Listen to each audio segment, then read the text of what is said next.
Ever wonder how a 2,500-year-old book can still guide us in winning every challenge, big or small? Sun Tzu's The Art of War isn't just about battles. It's a blueprint for strategy, foresight, and understanding ourselves. Let's dive into these timeless insights and see what they can teach us today. The Art of War. Chapter 1. Laying Plans. Sun Tzu said, "The art of war is of vital importance to the state. It is a matter of life and death, a road either to safety or to ruin. Hence, it is a subject of inquiry which can on no account be neglected." The art of war, then, is governed by 5 constant factors, to be taken into account in one's deliberations when seeking to determine the conditions obtaining in the field. These are the moral law, heaven, earth, the commander, method, and discipline. The moral law causes the people to be in complete accord with their ruler, so that they will follow him regardless of their lives, undismayed by any danger. Heaven signifies night and day, cold and heat, times and seasons. Earth comprises distances, great and small, danger and security, open ground and narrow passes, the chances of life and death. The commander stands for the virtues of wisdom, sincerity, benevolence, courage, and strictness.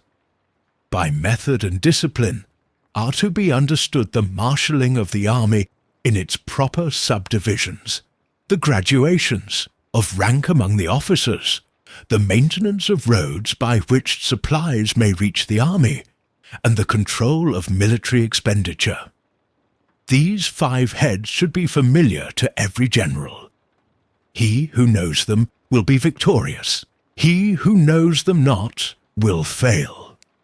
Therefore, in your deliberations, when seeking to determine the military conditions, let them be made the basis of a comparison, in this wise. Which of the 2 sovereigns is imbued with the moral law? Which of the 2 generals has most ability? With whom lie the advantages derived from heaven and earth? On which side is discipline most rigorously enforced? Which army is stronger?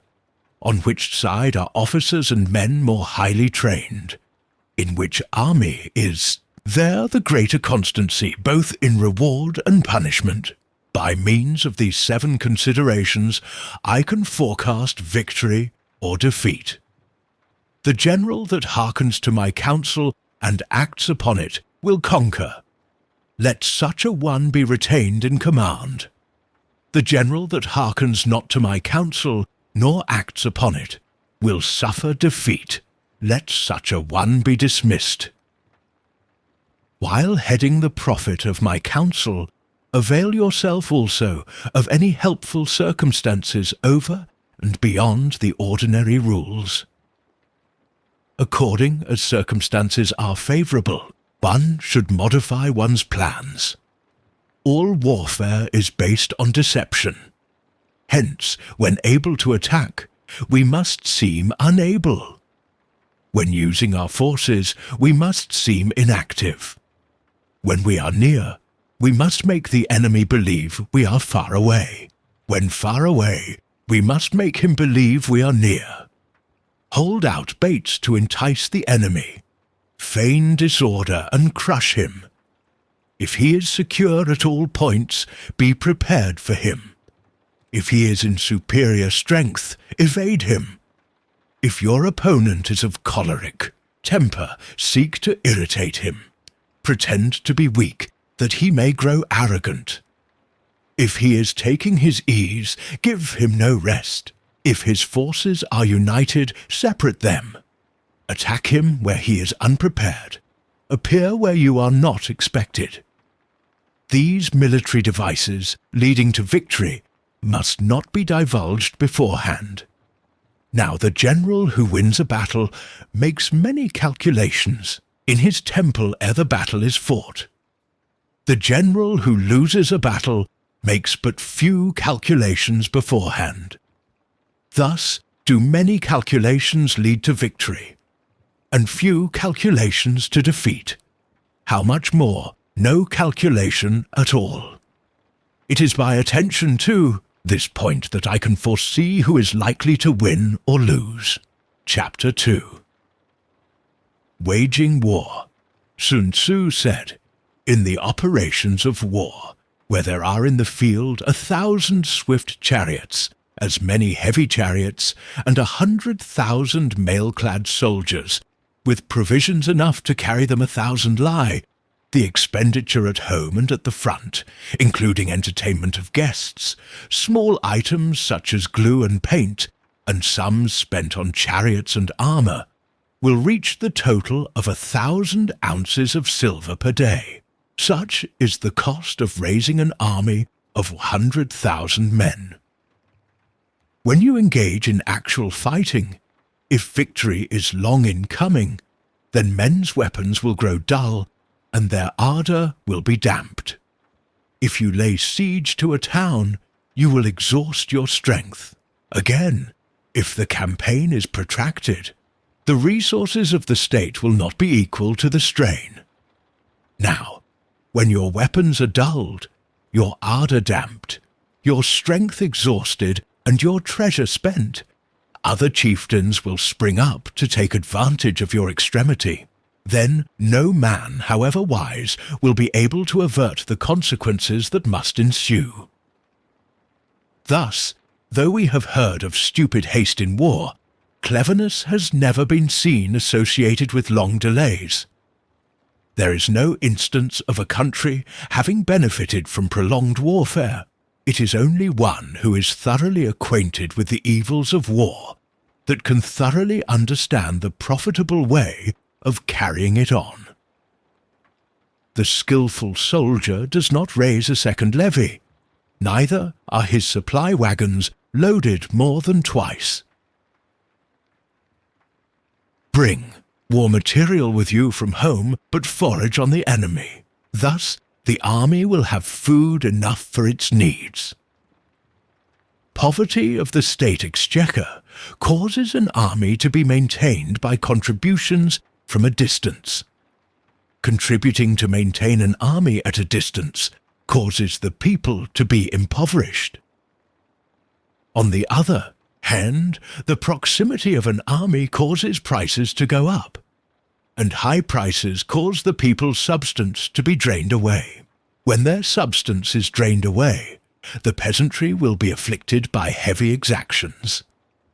With this loss of substance and exhaustion of strength, the homes of the people will be stripped bare, and 3/10 of their income will be dissipated, while government expenses for broken chariots, worn-out horses, breastplates and helmets, bows and arrows, spears and shields, protective mantles, draft oxen and heavy wagons will amount to 4/10 of its total revenue.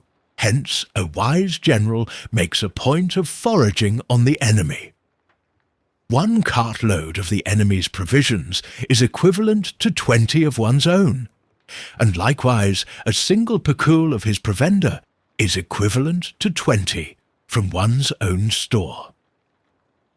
Now, in order to kill the enemy, our men must be roused to anger. That there may be advantage from defeating the enemy, they must have their rewards. Therefore, in chariot fighting, when 10 or more chariots have been taken, those should be rewarded who took the first. Our own flags should be substituted for those of the enemy, and the chariots mingled and used in conjunction with ours. The captured soldiers should be kindly treated and kept. This is called using the conquered foe to augment one's own strength. In war, then, let your great object be victory, not lengthy campaigns. Thus it may be known that the leader of armies is the arbiter of the people's fate, the man on whom it depends whether the nation shall be in peace or in peril. Chapter 3. Attack by stratagem. Sun Tzu said, "In the practical art of war, the best thing of all is to take the enemy's country whole and intact. To shatter and destroy it is not so good. So too, it is better to recapture an army entire than to destroy it, to capture a regiment, a detachment, or a company entire, than to destroy them. Hence, to fight and conquer in all your battles is not supreme excellence. Supreme excellence consists in breaking the enemy's resistance without fighting. Thus, the highest form of generalship is to thwart the enemy's plans. The next best is to prevent the junction of the enemy's forces. The next in order is to attack the enemy's army in the field. And the worst policy of all is to besiege walled cities. The rule is not to besiege walled cities if it can possibly be avoided. The preparation of mantlets, movable shelters, and various implements of war will take up 3 whole months. And the piling up of mounds over against the walls will take 3 months more. The general, unable to control his irritation, will launch his men to the assault like swarming ants, with the result that 1/3 of his men are slain, while the town still remains untaken. Such are the disastrous effects of a siege. Therefore, the skillful leader subdues the enemy's troops without any fighting. He captures their cities without laying siege to them. He overthrows their kingdom without lengthy operations in the field. With his forces intact, he will dispute the mastery of the empire, and thus, without losing a man, his triumph will be complete. This is the method of attacking by stratagem. It is the rule in war, if our forces are 10 to the enemy's 1, to surround him, if 5 to 1, to attack him, if twice as numerous, to divide our army into 2. If equally matched, we can offer battle. If slightly inferior in numbers, we can avoid the enemy. If quite unequal in every way, we can flee from him. Hence, though an obstinate fight may be made by a small force, in the end it must be captured by the larger force. Now, the general is the bulwark of the state. If the bulwark is complete at all points, the state will be strong. If the bulwark is defective, the state will be weak. There are 3 ways in which a ruler can bring misfortune upon his army. By commanding the army to advance or to retreat, while being ignorant of the fact that it cannot obey, he effectively hobbles the army. By attempting to govern an army in the same way as he administers a kingdom, while being ignorant of the conditions which obtain in an army, he causes restlessness in the soldiers' minds. By employing the officers of his army without discrimination, and ignoring the military principle of adaptation to circumstances, he shakes the confidence of the soldiers. When the army is restless and distrustful, trouble is sure to come from other feudal princes. This is simply bringing anarchy into the army and throwing victory away. Thus, we may know there are 5 essentials for victory. He will win who knows when to fight and when not to fight. He will win who knows how to handle both superior and inferior forces. He will win whose army is animated by the same spirit throughout all its ranks.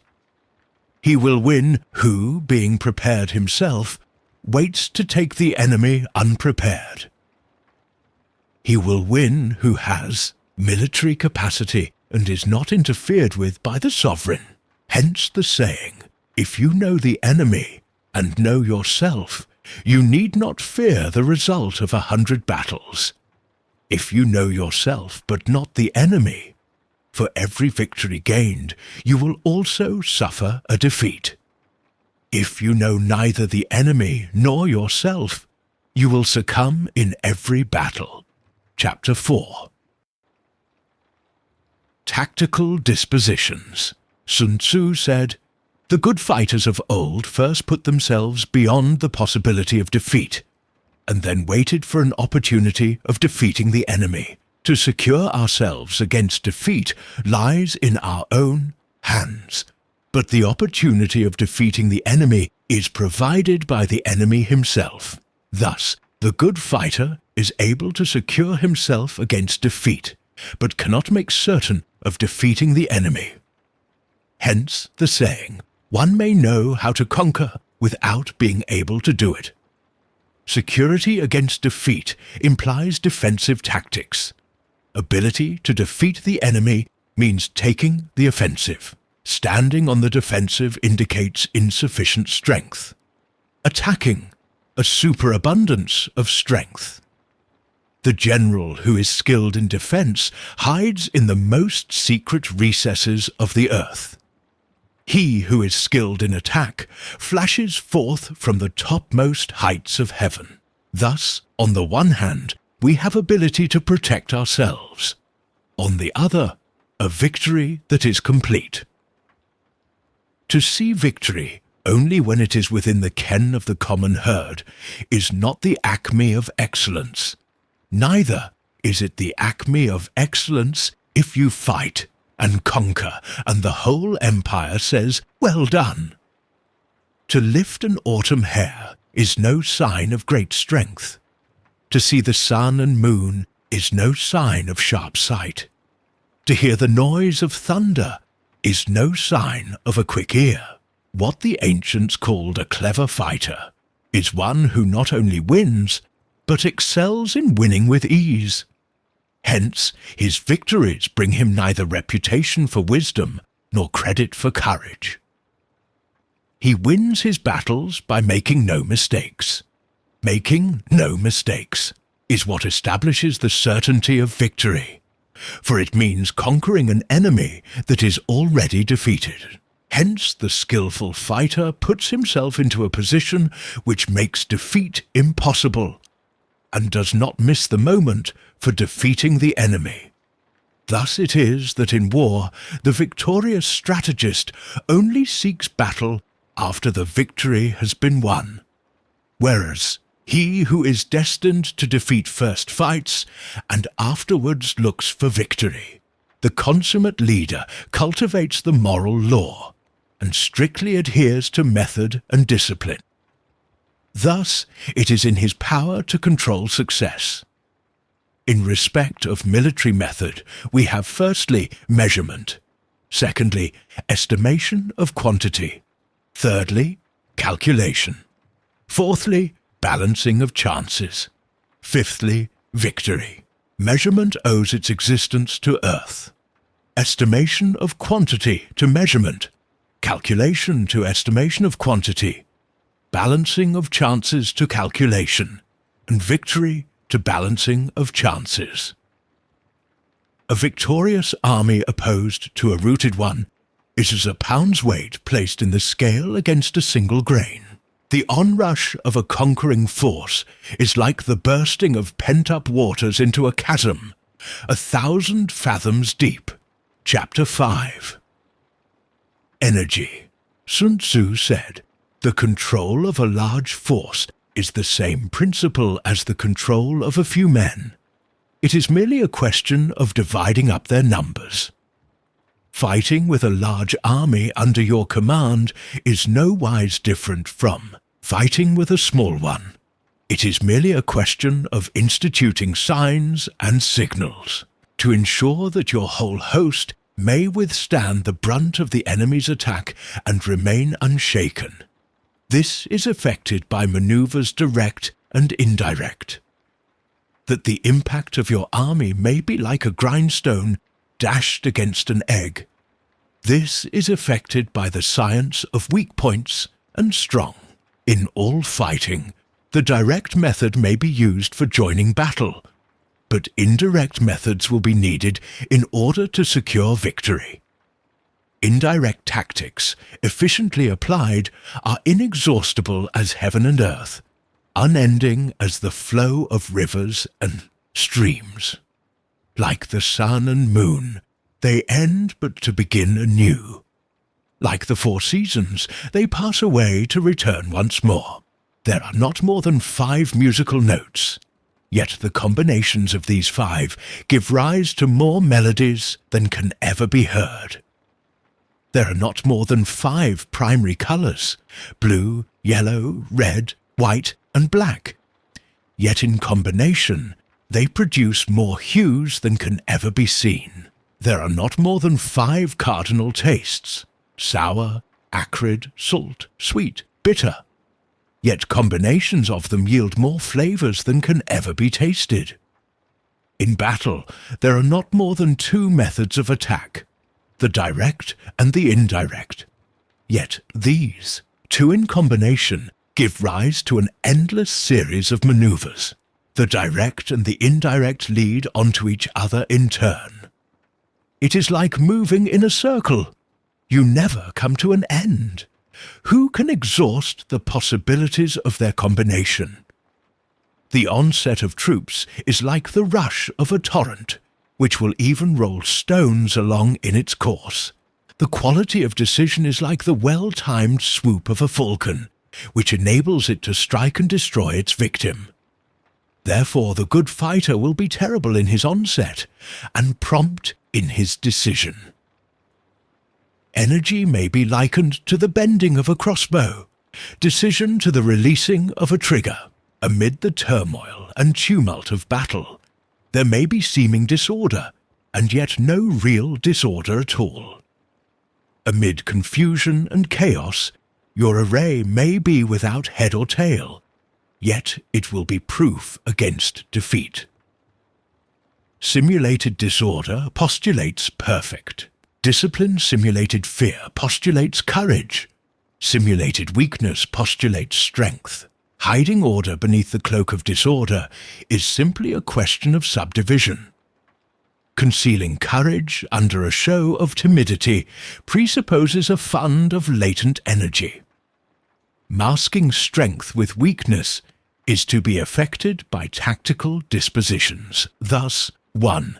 Who is skillful at keeping the enemy on the move maintains deceitful appearances, according to which the enemy will act. He sacrifices something, that the enemy may snatch at it. By holding out baits, he keeps him on the march. Then, with a body of picked men, he lies in wait for him. The clever combatant looks to the effect of combined energy, and does not require too much from individuals. Hence his ability to pick out the right men and utilize combined energy. When he utilizes combined energy, his fighting men become, as it were, like unto rolling logs or stones. For it is the nature of a log or stone to remain motionless on level ground and to move when on a slope. If four-cornered, to come to a standstill, but if round-shaped, to go rolling down. Thus the energy developed by good fighting men is as the momentum of a round stone rolled down a mountain thousands of feet in height. So much on the subject of energy. Chapter 6. Weak points and strong.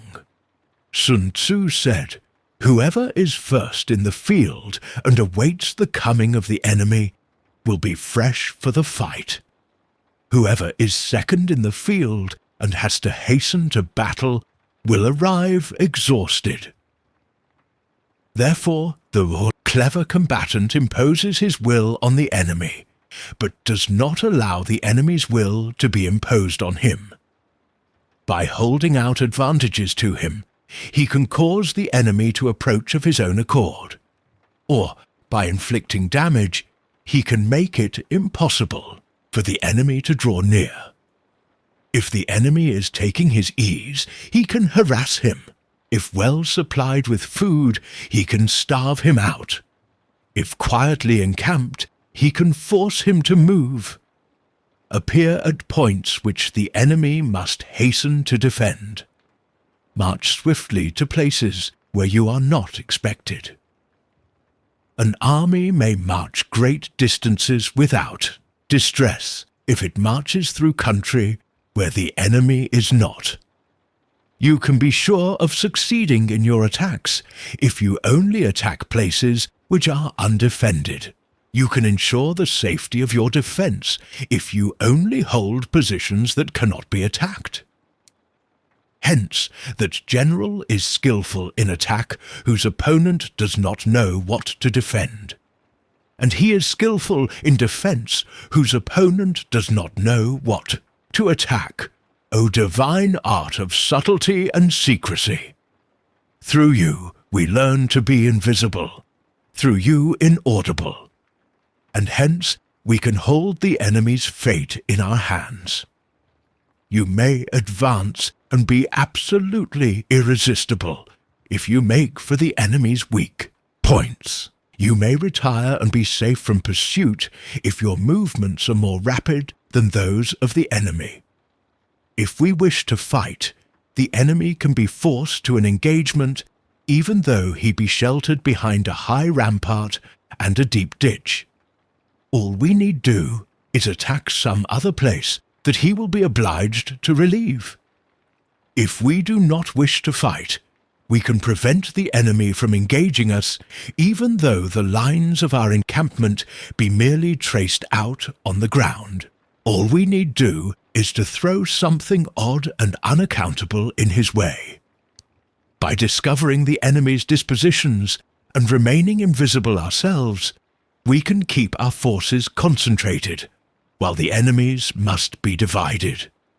We can form a single united body, while the enemy must split up into fractions.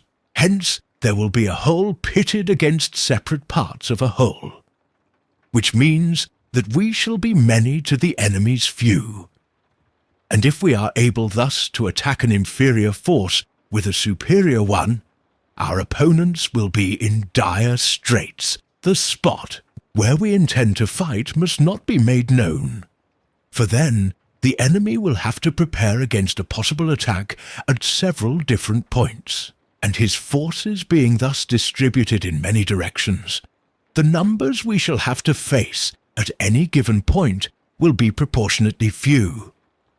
For should the enemy strengthen his van, he will weaken his rear. Should he strengthen his rear, he will weaken his van. Should he strengthen his left, he will weaken his right. Should he strengthen his right, he will weaken his left. If he sends reinforcements everywhere, he will everywhere be weak. Numerical weakness comes from having to prepare against possible attacks. Numerical strength from compelling our adversary to make these preparations against us. Knowing the place and the time of the coming battle, we may concentrate from the greatest distances in order to fight. But if neither time nor place be known, then the left wing will be impotent to succour the right equally impotent to succour the left, the van unable to relieve the rear, or the rear to support the van. How much more so if the furthest portions of the army are anything under 100 li apart, and even the nearest are separated by several li, though according to my estimate the soldiers of VIII exceed our own in number, that shall advantage them nothing in the matter of victory. I say then that victory can be achieved. Though the enemy be stronger in numbers, we may prevent him from fighting. Scheme so as to discover his plans and the likelihood of their success. Rouse him and learn the principle of his activity or inactivity. Force him to reveal himself so as to find out his vulnerable spots. Carefully compare the opposing army with your own, so that you may know where strength is superabundant and where it is deficient. In making tactical dispositions, the highest pitch you can attain is to conceal them. Conceal your dispositions, and you will be safe from the prying of the subtlest spies, from the machinations of the wisest brains. How victory may be produced for them out of the enemy's own tactics. That is what the multitude cannot comprehend. All men can see the tactics whereby I conquer, but what none can see is the strategy out of which victory is evolved. Do not repeat the tactics which have gained you one victory, but let your methods be regulated by the infinite variety of circumstances. Military tactics are like unto water, for water in its natural course runs away from high places and hastens downwards. So in war, the way is to avoid what is strong and to strike at what is weak. Water shapes its course according to the nature of the ground over which it flows. The soldier works out his victory in relation to the foe whom he is facing. Therefore, just as water retains no constant shape, so in warfare there are no constant conditions. He who can modify his tactics in relation to his opponent, and thereby succeed in winning, may be called a heaven-born captain. The 5 elements, water, fire, wood, metal, earth, are not always equally predominant. The 4 seasons make way for each other in turn. There are short days and long. The moon has its periods of waning and waxing. Chapter 7. Manœuvring. Sun Tzu said, "In war, the general receives his commands from the sovereign. Having collected an army and concentrated his forces, he must blend and harmonize the different elements thereof before pitching his camp. After that comes tactical manoeuvring, than which there is nothing more difficult. The difficulty of tactical manoeuvring consists in turning the devious into the direct, and misfortune into gain. Thus, to take a long and circuitous route after enticing the enemy out of the way, and those starting after him to contrive to reach the goal before him, shows knowledge of the artifice of deviation. Manoeuvring with an army is advantageous, with an undisciplined multitude most dangerous. If you set a fully equipped army in march in order to snatch an advantage, the chances are that you will be too late.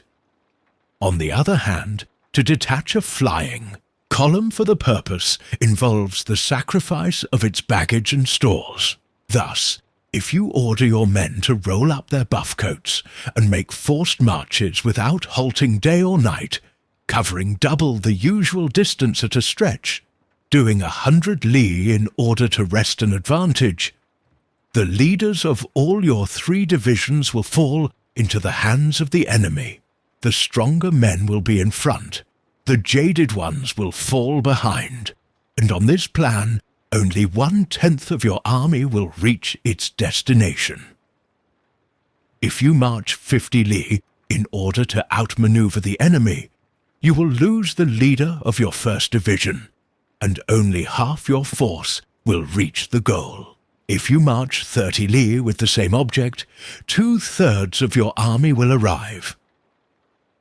We may take it then that an army without its baggage train is lost.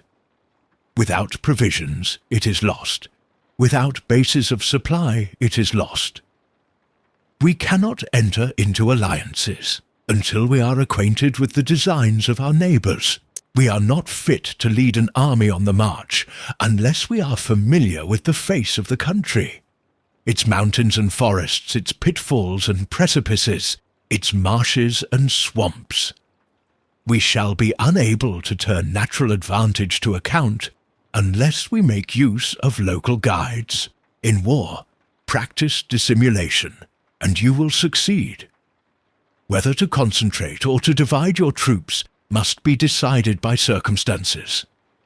Let your rapidity be that of the wind, your compactness that of the forest.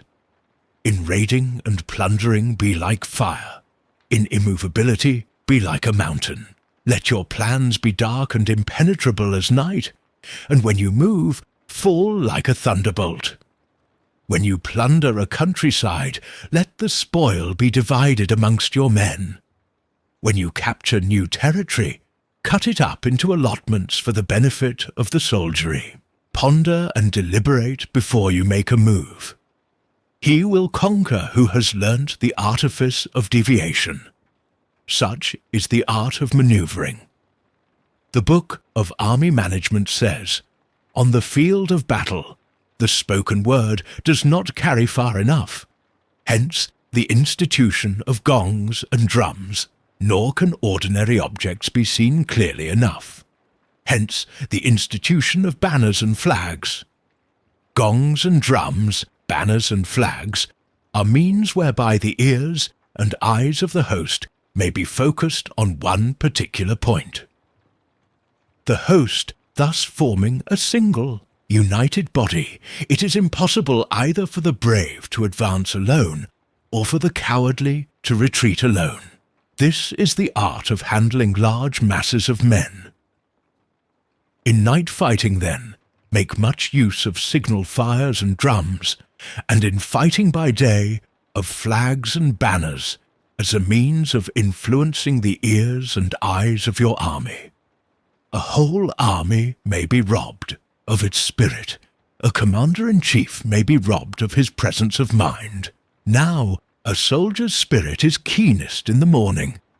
By noonday it has begun to flag, and in the evening his mind is bent only on returning to camp.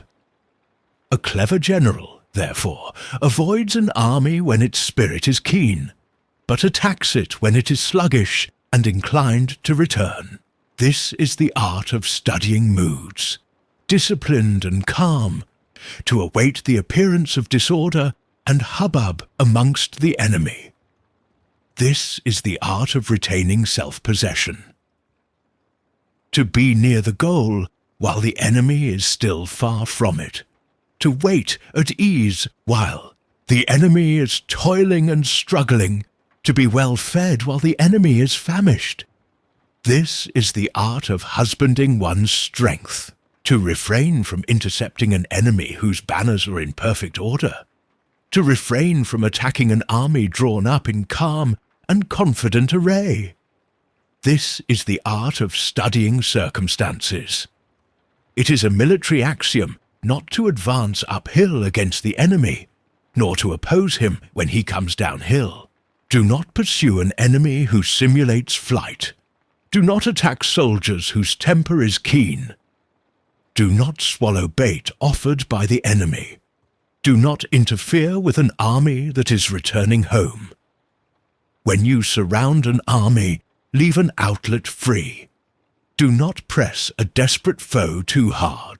Such is the art of warfare. Chapter 8. Variation in Tactics. Sun Tzu said, "In war, the general receives his commands from the sovereign, collects his army, and concentrates his forces. When in difficult country, do not encamp. In country where high roads intersect, join hands with your allies. Do not linger in dangerously isolated positions. In hemmed-in situations, you must resort to stratagem. In desperate position, you must fight. There are roads which must not be followed, armies which must not be attacked, towns which must not be besieged, positions which must not be contested, and commands of the sovereign which must not be obeyed. The general who thoroughly understands the advantages that accompany variation of tactics knows how to handle his troops. The general who does not understand these may be well acquainted with the configuration of the country, yet he will not be able to turn his knowledge to practical account. So, the student of war who is unversed in the art of varying his plans, even though he be acquainted with the 5 advantages, will fail to make the best use of his men.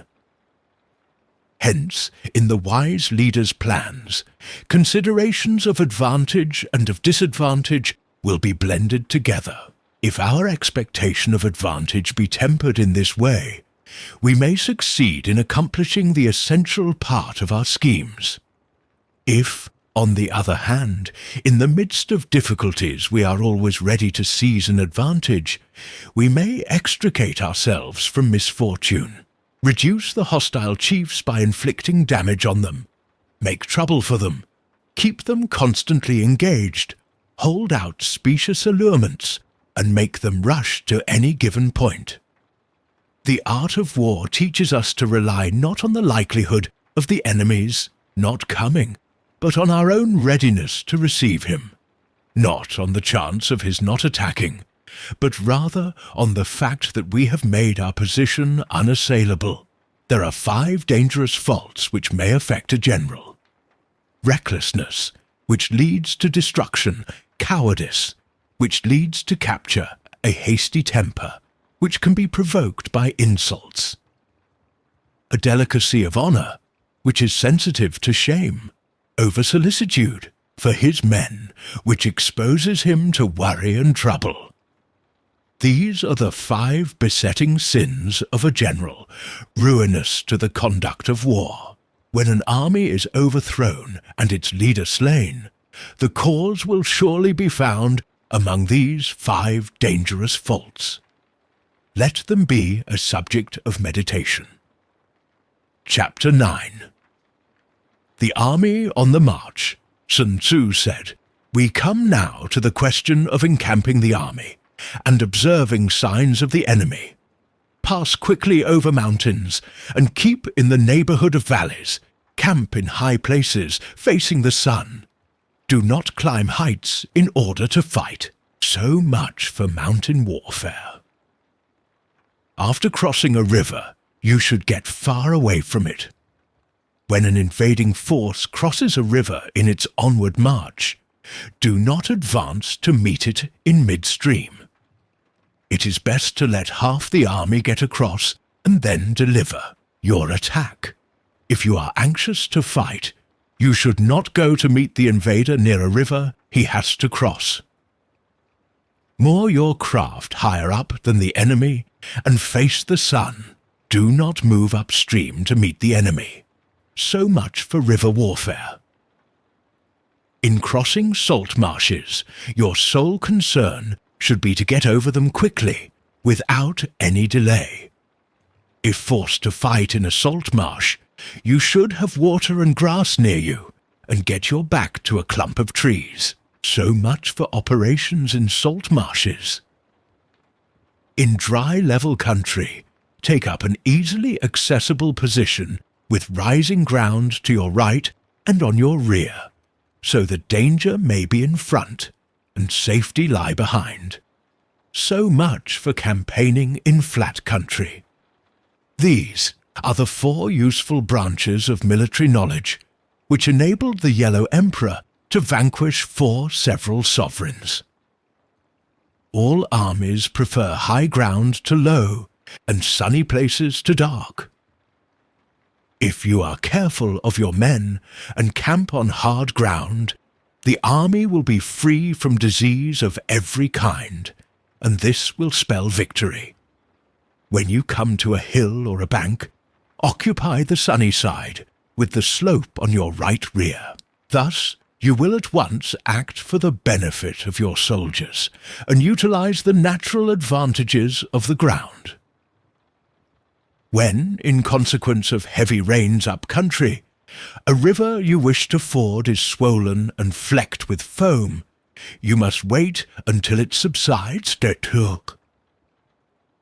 Country in which there are precipitous cliffs with torrents running between, deep natural hollows, confined places, tangled thickets, quagmires, and crevasses should be left with all possible speed and not approached. While we keep away from such places, we should get the enemy to approach them. While we face them, we should let the enemy have them on his rear. If in the neighbourhood of your camp there is hilly country, ponds surrounded by aquatic grass, hollow basins filled with reeds, or woods with thick undergrowth, they must be carefully rooted out and searched. for these are places where men in ambush or insidious spies are likely to be lurking. When the enemy is close at hand and remains quiet, he is relying on the natural strength of his position. When he keeps aloof and tries to provoke a battle, he is anxious for the other side to advance. If his place of encampment is easy of access, he is tendering a bait. Movement amongst the trees of a forest shows that the enemy is advancing. The appearance of a number of screens in the midst of thick grass means that the enemy wants to make us suspicious. The rising of birds in their flight is the sign of an ambuscade. Startled beasts indicate that a sudden attack is coming. When there is dust rising in a high column, it is the sign of chariots advancing. When the dust is low but spread over a wide area, it betokens the approach of infantry. When it branches out in different directions, it shows that parties have been sent to collect firewood. A few clouds of dust moving to and fro signify that the army is encamping. Humble words and increased preparations are signs that the enemy is about to advance. Violent language and driving forward as if to attack are signs that he will retreat. When the light chariots come out first and take up a position on the wings, it is a sign that the enemy is forming for battle. Peace proposals unaccompanied by a sworn covenant indicate a plot. When there is much running about and the soldiers fall into rank, the critical moment has come. When some are seen advancing and some retreating, it is a lure. When the soldiers stand leaning on their spears, they are faint from want of food. If those who are sent to draw water begin by drinking themselves, the army is suffering from thirst. If the enemy sees an advantage to be gained and makes no effort to secure it, the soldiers are exhausted. If birds gather on any spot, it is unoccupied. Clamour by night betokens nervousness. If there is disturbance in the camp, the general's authority is weak. If banners and flags are shifted about, sedition is afoot. If the officers are angry, it means that the men are weary. When an army feeds its horses with grain and kills its cattle for food, and when the men do not hang their cooking pots over the campfires, showing that they will not return to their tents, you may know that they are determined to fight to the death. The sight of men whispering together in small knots, or speaking in subdued tones, points to disaffection amongst the rank and file. Too frequent rewards signify that the enemy is at the end of his resources. Too many punishments betray a condition of dire distress. To begin by bluster, yet afterwards take fright at the enemy's numbers, shows a supreme lack of intelligence. When envoys are sent with compliments in their mouths, it is a sign that the enemy wishes for a truce. If the enemy's troops march up angrily and remain facing ours for a long time, without either joining battle or taking themselves off again, the situation demands great vigilance and circumspection. If our troops are no more in number than the enemy, that is still sufficient. It only means that no direct attack can be made. What we can do is simply concentrate all our available strength, keep a close watch on the enemy, and obtain reinforcements. He who exercises no forethought, but makes light of his opponents, is sure to be captured by them.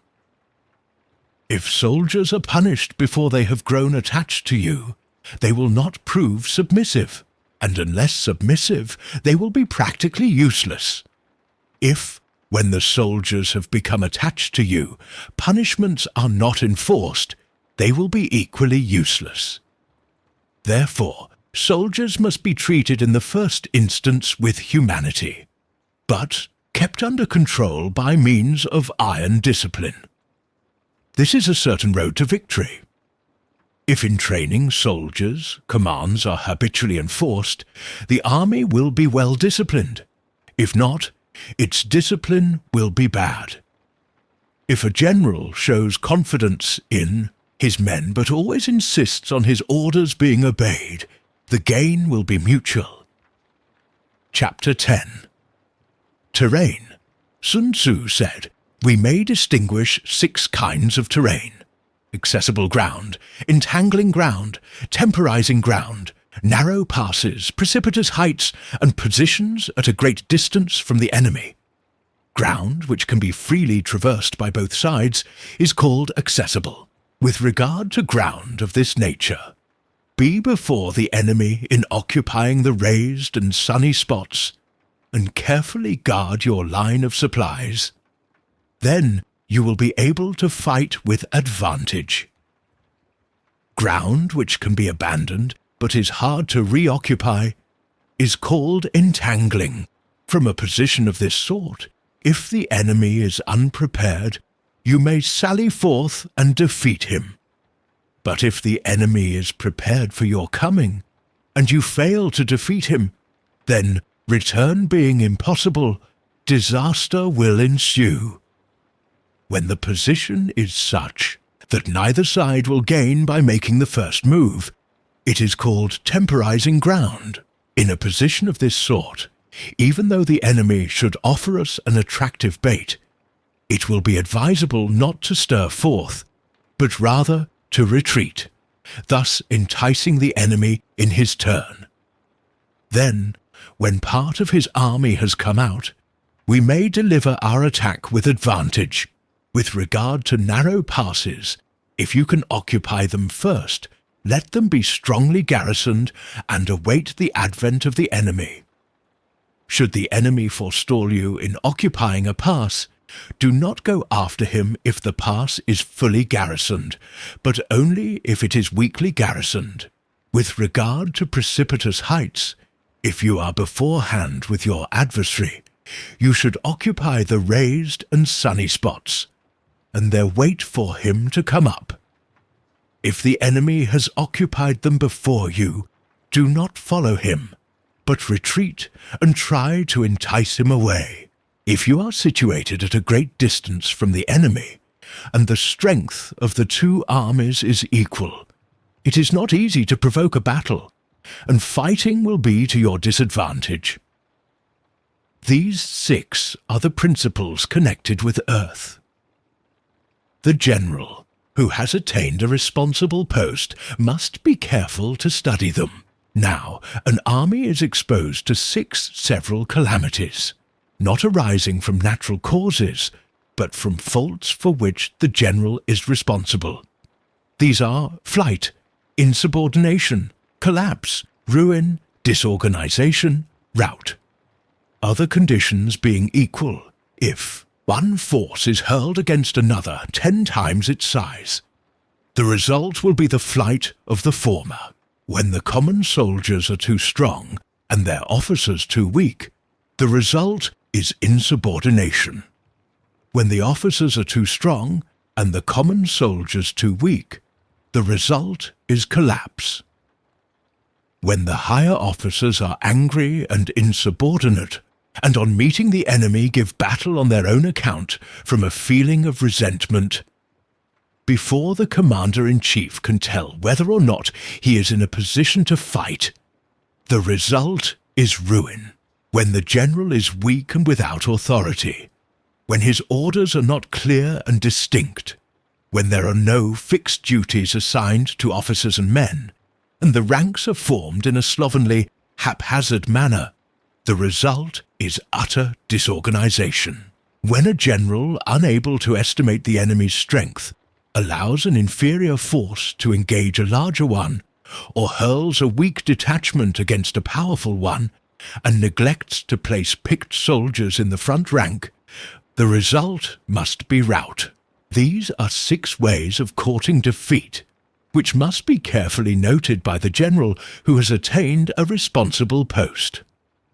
The natural formation of the country is the soldier's best ally, but the power of estimating the adversary, of controlling the forces of victory, and of shrewdly calculating difficulties, dangers, and distances constitutes the test of a great general. He who knows these things, and in fighting puts his knowledge into practice, will win his battles. He who knows them not, nor practices them, will surely be defeated. If fighting is sure to result in victory, then you must fight, even though the ruler forbid it. If fighting will not result in victory, then you must not fight even at the ruler's bidding. The general who advances without coveting fame, and retreats without fearing disgrace, whose only thought is to protect his country and do good service for his sovereign, is the jewel of the kingdom. Regard your soldiers as your children, and they will follow you into the deepest valleys. Look upon them as your own beloved sons, and they will stand by you even unto death. If, however, you are indulgent but unable to make your authority felt, kind-hearted but unable to enforce your commands, and incapable, moreover, of quelling disorder, then your soldiers must be likened to spoiled children. They are useless for any practical purpose. If we know that our own men are in a condition to attack, but are unaware that the enemy is not open to attack, we have gone only halfway towards victory. If we know that the enemy is open to attack, but are unaware that our own men are not in a condition to attack, we have gone only halfway towards victory. If we know that the enemy is open to attack, and also know that our men are in a condition to attack, but are unaware that the nature of the ground makes fighting impracticable, we have still gone only halfway towards victory. Hence, the experienced soldier, once in motion, is never bewildered. Once he has broken camp, he is never at a loss. Hence the saying, if you know the enemy and know yourself, your victory will not stand in doubt. If you know heaven and know earth, you may make your victory complete. Chapter 11. The 9 situations. Sun Tzu said, the art of war recognizes 9 varieties of ground: dispersive ground, facile ground, contentious ground, open ground, ground of intersecting highways, serious ground, difficult ground, hemmed-in ground, and desperate ground. When a chieftain is fighting in his own territory, it is dispersive ground. When he has penetrated into hostile territory, but not far, it is facile ground. Ground, the possession of which brings great advantage to either side, is contentious ground. Ground on which both sides have freedom of movement is open ground. Ground which forms the key to 3 contiguous states, so that whoever occupies it first commands much of the empire, is ground of intersecting highways. When an army has penetrated into the heart of hostile country, leaving a number of fortified cities in its rear, it is serious ground. Mountain forests, rugged steeps, marshes and fens, country that is hard to traverse. This is difficult ground. Ground which is reached through narrow gorges, from which you can only retire by tortuous paths, so that even a small enemy force could crush a large body of your men, is hemmed-in ground. Ground on which you can only be saved from destruction by fighting without delay is desperate ground. On dispersive ground, therefore, do not fight. On facile ground, do not halt. On contentious ground, do not attack. On open ground, do not try to block the enemy's way. On the ground of intersecting highways, join hands with your allies. On serious ground, gather in plunder. In difficult ground, keep steadily on the march. On hemmed-in ground, resort to stratagem. On desperate ground, fight those who were called. Skillful leaders of old knew how to drive a wedge between the enemy's front and rear, to prevent cooperation between his large and small divisions, to hinder the good troops from rescuing the bad, and the officers from rallying their men. When the enemy's men were united, they managed to keep them in disorder. When it was to their advantage, they made a forward move. Otherwise, they stopped still. If asked how to cope with a great host of the enemy in orderly array and on the point of marching to the attack, I would answer, begin by seizing something your opponent holds dear. Then he will be amenable to your will. Rapidity is the essence of war. Take advantage of the enemy's unreadiness. Make your way by unexpected routes and attack unguarded spots. The following are principles to be observed by an invading force. The further you penetrate into a country, the more the solidarity of your troops will increase and the defenders will not prevail against you. Make forays in fertile country in order to supply your army with food. Carefully study the well-being of your men and do not overtax them. Concentrate your energy and hoard your strength. Keep your army continually on the move and devise unfathomable plans. Throw your soldiers into positions from which there is no escape, and they will prefer death to flight. If they will face death, they can accomplish anything. Officers and men alike will put forth their utmost strength. Soldiers in desperate straits lose the sense of fear. If there is no place of refuge, they stand firm. If they are deep in hostile territory, they show a stubborn front. If there is no help for it, they will fight hard. Thus, without waiting to be marshalled, the soldiers will stay on the alert. Without waiting to be asked, they will do your will. Without instructions, they will be faithful. Without being commanded, they can be trusted. Prohibit the taking of omens and do away with superstitious doubts. Then, until death itself comes, no calamity need be feared. If our soldiers are not overburdened with money, it is not because they dislike riches. If their lives are not made excessively long, it is not because they are disinclined to longevity. On the day they are ordered out to battle, your soldiers may weep. Those sitting up letting their garments be soaked with tears, and those lying down letting the tears run down their cheeks. But once they are brought to bay, they display the courage of a Chu or a Kuei. The skillful tactician may be likened to the Shuaijian, a snake found in the Cheng Mountains. Strike at its head, and you will be attacked by its tail. Strike at its tail, you will be attacked by its head. Strike at its middle, head and tail will both attack you.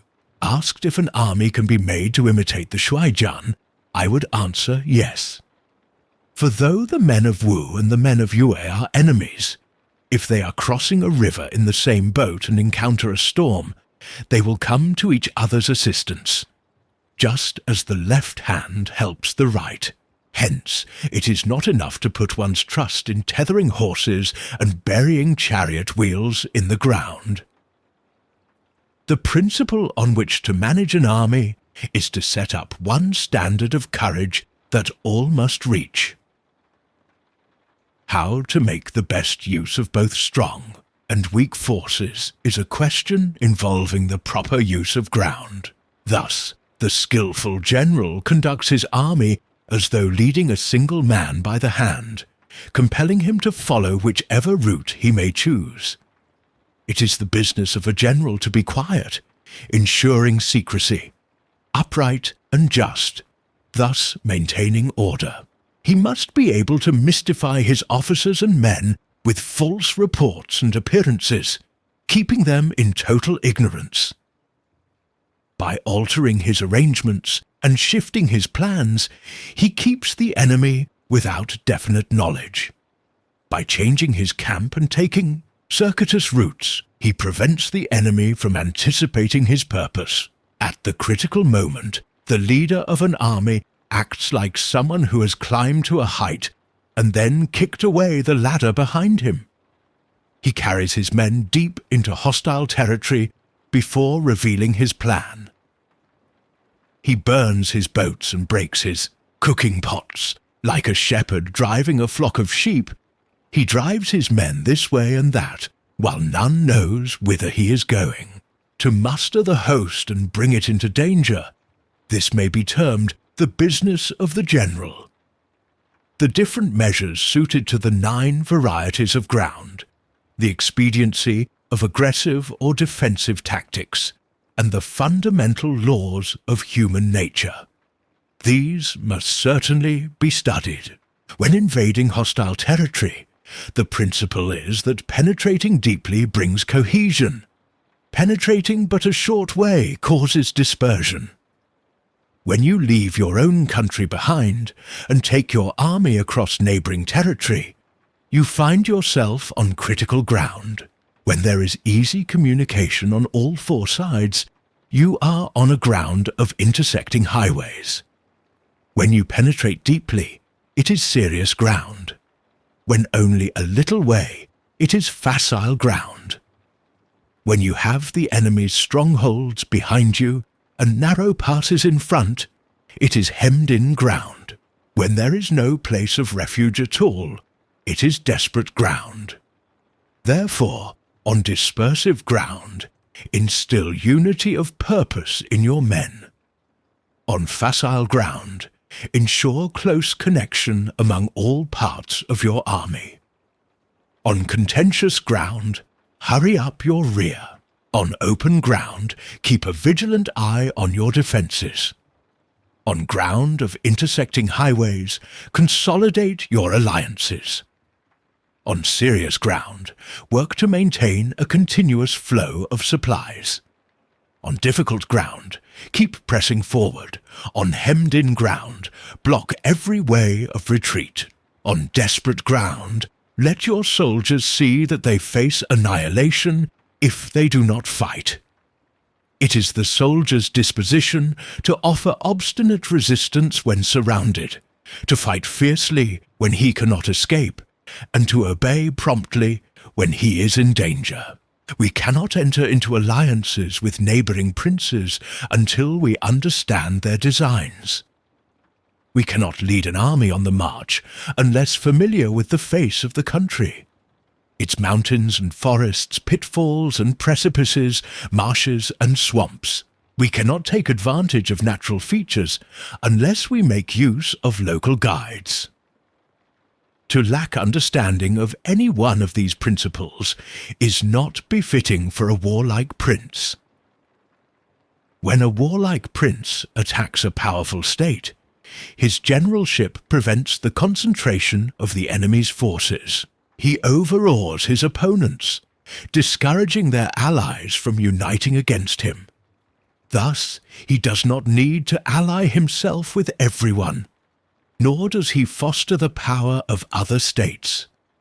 He carries out his own secret designs, keeping his antagonists in awe. In this way, he can capture their cities and overthrow their kingdoms.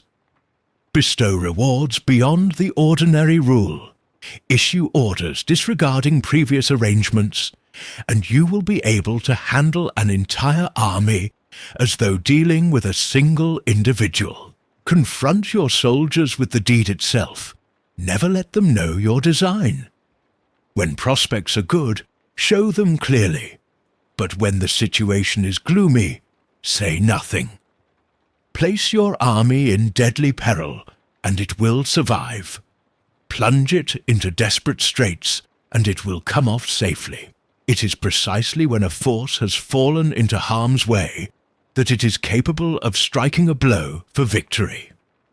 Success in warfare is gained by cleverly adapting ourselves to the enemy's intent.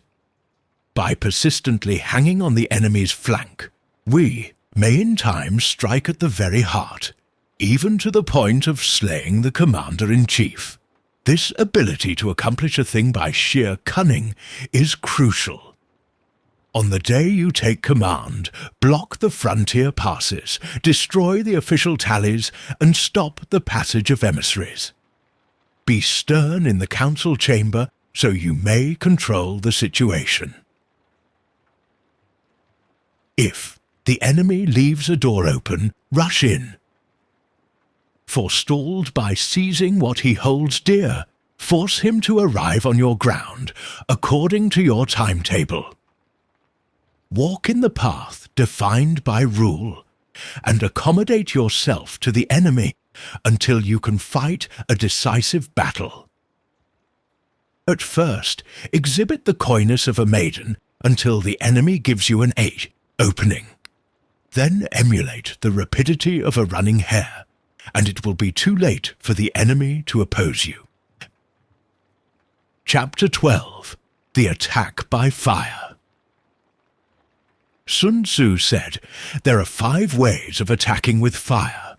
Burn soldiers in their camp, burn stores, burn baggage trains, burn arsenals and magazines, and hurl dropping fire amongst the enemy. In order to carry out an attack, we must have means available. The material for raising fire should always be kept in readiness. There is a proper season for making attacks with fire, and special days for starting a conflagration.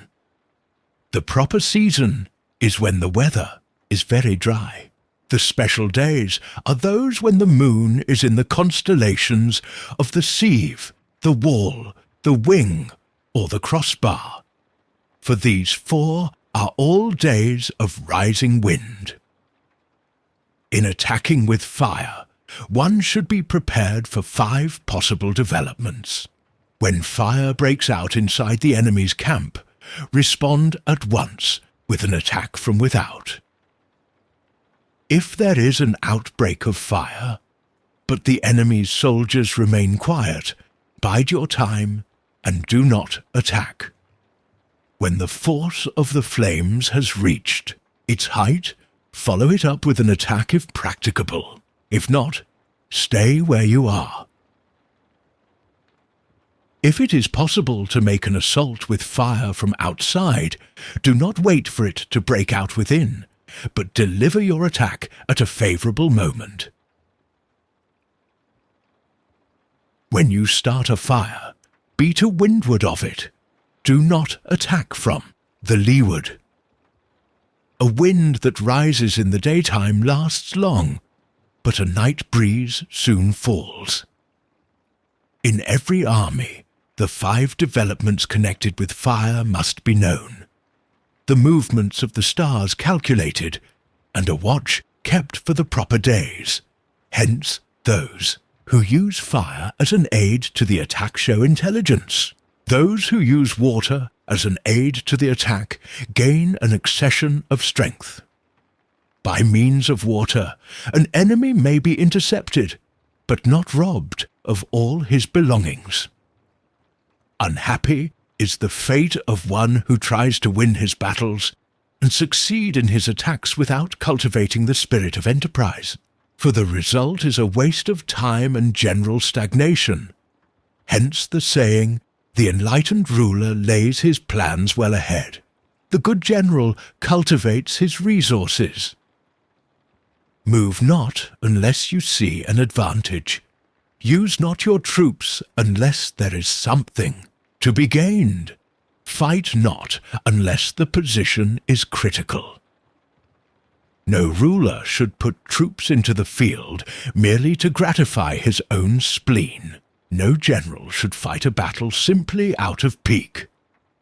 If it is to your advantage, make a forward move. If not, stay where you are. Anger may in time change to gladness. Vexation may be succeeded by content. But a kingdom that has once been destroyed can never come again into being, nor can the dead ever be brought back to life. Hence, the enlightened ruler is heedful, and the good general full of caution.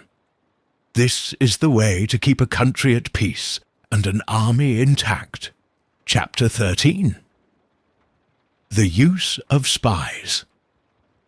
Sun Tzu said, "Raising a host of 100,000 men and marching them great distances imposes a heavy loss on the people and a drain on the resources of the state.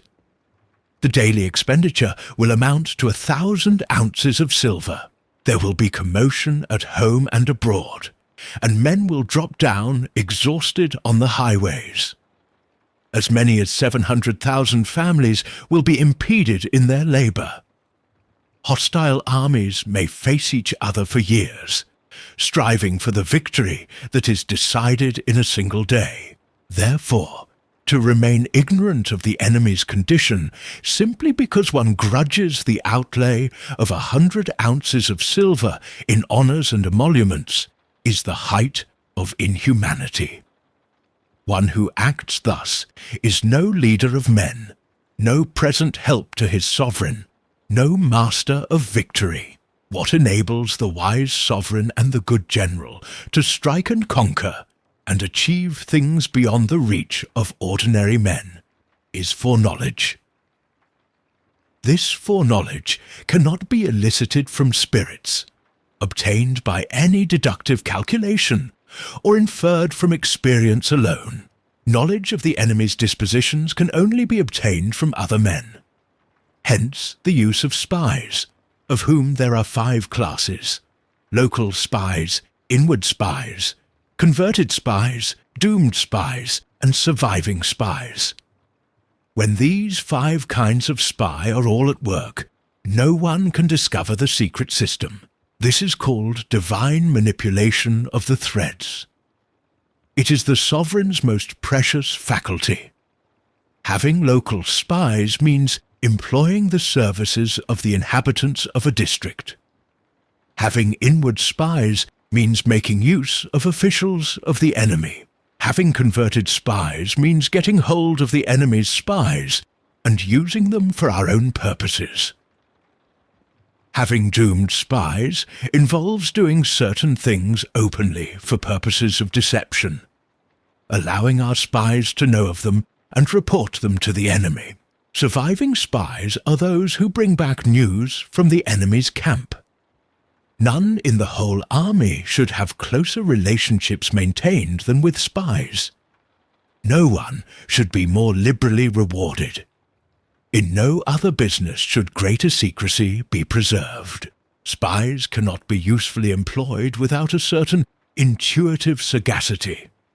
They cannot be properly managed without benevolence and straightforwardness.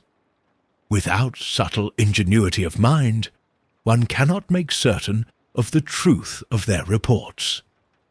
Be subtle, and use your spies for every kind of business. If a secret piece of news is divulged by a spy before the time is ripe, he must be put to death, together with the man to whom the secret was told. Whether the objective is to crush an army, storm a city, or assassinate an individual, it is always necessary to begin by finding out the names of the attendants, the aides-de-camp, the doorkeepers, and the sentries of the general in command. Our spies must be commissioned to ascertain these facts. The enemy's spies who have come to spy on us must be sought out, tempted with bribes, led away, and comfortably housed. Thus they will become converted spies and available for our service. It is through the information brought by the converted spy that we are able to acquire and employ local and inward spies. Owing to his information, we can cause the doomed spy to carry false tidings to the enemy. By his information as well, The surviving spy can be used at the proper time. The end and aim of spying in all its 5 varieties is knowledge of the enemy. And this knowledge can only be derived in the first instance from the converted spy. Therefore, it is essential that the converted spy be treated with the utmost liberality. Of old, the rise of the Yin dynasty was due to XIII, who had served under the XIII. Likewise, the rise of the Zhou dynasty was due to Liu Ya, who had served under the Yin.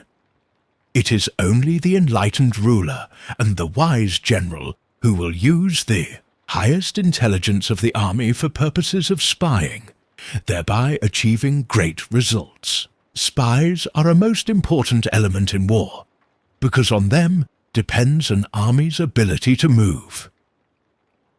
The end. If you liked this audiobook, please like the video and subscribe to our channel. Thank you and see you soon.